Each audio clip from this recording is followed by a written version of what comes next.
Salam sejahtera bagimu amanginang yang terkasih dalam Tuhan. Firman kehidupan hari ini tertulis dalam Yohanes pasal 6 ayat 9. Jawab Yesus kepada mereka, inilah pekerjaan yang dikehendaki Allah, yaitu hendaklah kamu percaya kepada Dia yang telah diutus Allah. Demikian firman Tuhan.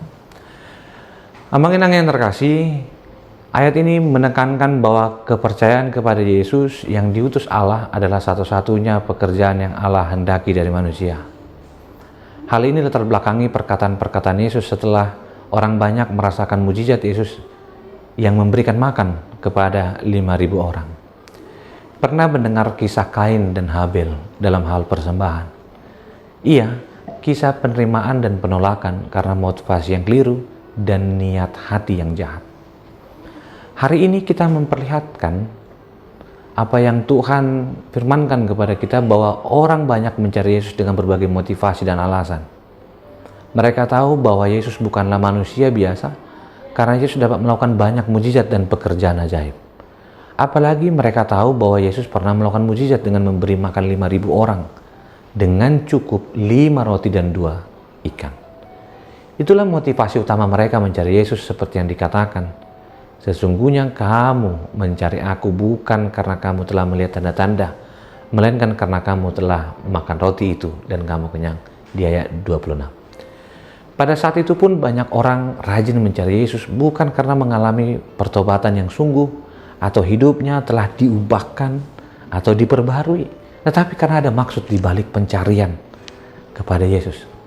Ada yang mencari Yesus karena belum mendapat pasangan, atau mencari Yesus karena masalah ekonomi, mencari Yesus karena penyakit dan lain sebagainya. Akhirnya mereka tidak mempunyai pilihan lain selain mencari Yesus setelah dunia tidak dapat menyelesaikan hidup mereka.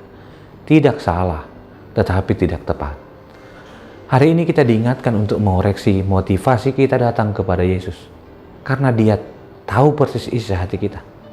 Pemberian makanan secara ajaib menyingkapkan bahwa Yesus adalah Allah yang sejati, sumber kehidupan dan pemelihara umat.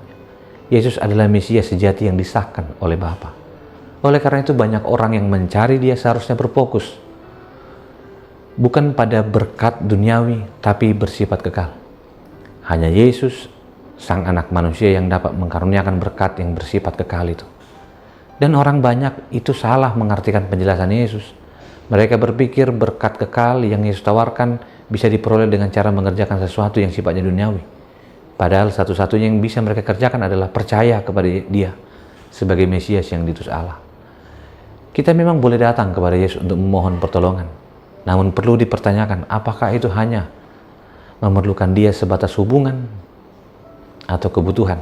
Ingat bahwa Yesus sendiri jauh lebih berharga daripada segala berkat. Maka yang lebih penting adalah percayalah Dia sebagai Tuhan dan nikmati hidup yang berarti dan kekal di dalam Dia. Lihat Mother Teresa dari Kalkuta menghayati perintah Yesus dalam hal pelayanan kepada orang-orang yang berada dalam kesukaran. Tetapi orang suci ini merasa sungguh membutuhkan Tuhan sebagai makanan kekal. Ia meminta Tuhan agar diberi karunia kesetiaan, agar dapat terus melayani, agar banyak orang terlepas dari kemiskinan dan penderitaan. Mari sungguh-sungguh mencari Yesus, meluangkan waktu baginya, karena membutuhkan Dia sebagai pemimpin hidup, karena membutuhkan Yesus, membutuhkan kehadiran dan penyertanya dalam segala situasi hidup kita. Dalam kuasa Roh, kita telah percaya kepada Yesus dan hidup kita diilahikan. Kita memiliki kodrat ilahi yang tak terhapuskan. Di sana, Ia memberikan makanan yang bisa membawa kita kepada kehidupan yang kekal. Karena itu kerjakanlah. Karena percaya bukan untuk makanan yang akan binasa. Bahkan membandingkan Yesus dengan Musa, mereka melakukan itu dengan tujuan ingin makan manna yang mereka maksud makanan roti surgawi. Mereka berharap Yesus pun melakukan kepada mereka setiap saat ketika mereka ingin dipuaskan. Dalam tradisi Yahudi, mereka percaya bahwa Musa dapat menurunkan itu dari surga, dan Mesias nantinya juga akan melakukan yang sama. Inilah yang Yesus katakan kepada kita. Yesus tidak sedang memarahi atau menolak, tapi Yesus ingin mengoreksi pemahaman mereka bahwa bukan Musa yang memberi, tapi Allah. Jika dulu Allah memberi roti surgawi, yang disebut manna. Sekarang Allah memberikan anaknya Yesus Kristus sebagai roti surgawi, sehingga dunia dapat memperoleh kehidupan abadi. Jangan keliru. Mereka berpikir roti membuat kenyang, padahal roti hidup adalah sumber dari Allah yang membuat kita merasakan kecukupan. Jangan bersungut-sungut. Jangan salah mengerti dengan apa yang telah dilakukan oleh Musa di zamannya.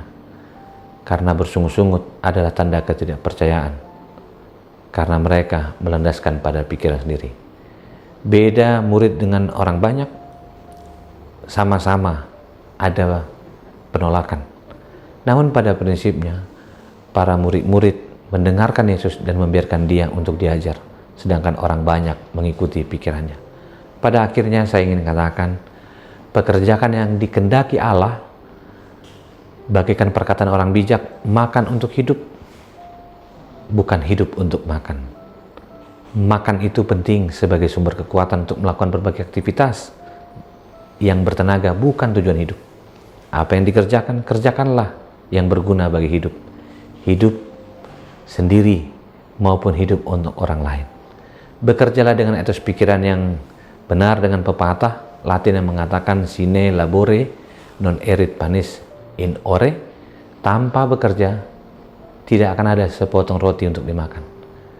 Dalam pemahaman ini bukan ingin dikatakan tidak boleh makan, tapi makanlah dari apa yang kamu kerjakan dan syukuri. Akhirnya bekerjalah dengan prinsip yang dikatakan dalam bahasa Latin vita brevis, yang artinya hidup ini pendek dan singkat. Isilah dengan hal-hal bermakna dan lakukanlah itu bukan sebagai orang-orang yang rakus untuk menginginkan lebih banyak, tapi cukupkanlah firman Tuhan. Dan firman Tuhan yang berkata, bekerjalah untuk kamu percaya kepada Dia yang telah diutus Allah. Dengan apa yang telah kamu hasilkan, yang kamu telah makan, bersyukurlah, semuanya berasal dari Tuhan. Dan Tuhan memberkati hari-harimu dan hari-hari gerejanya. Kita berdoa. Terima kasih Tuhan untuk firman-Mu yang mengingatkan kami untuk menjaga motivasi dan mengevaluasi motivasi kami tertuju kepada Tuhan, dan bersyukur untuk apa yang kami boleh terima. Dengan rasa syukur itu kami boleh memerdekakan diri kami dan menerima apa yang telah Tuhan berikan. Dan kami pun percaya semua itu adalah pekerjaan Tuhan yang memastikan perjalanan hidup kami adalah perjalanan untuk menjadi berkat dan saksi hidup dari kehidupan sehari-hari kami. Kasih anugerah dari Kristus Yesus, kasih dari Allah Bapa, dan persekutuan dalam Roh Kudus memberkatimu dan menyertaimu. Amin.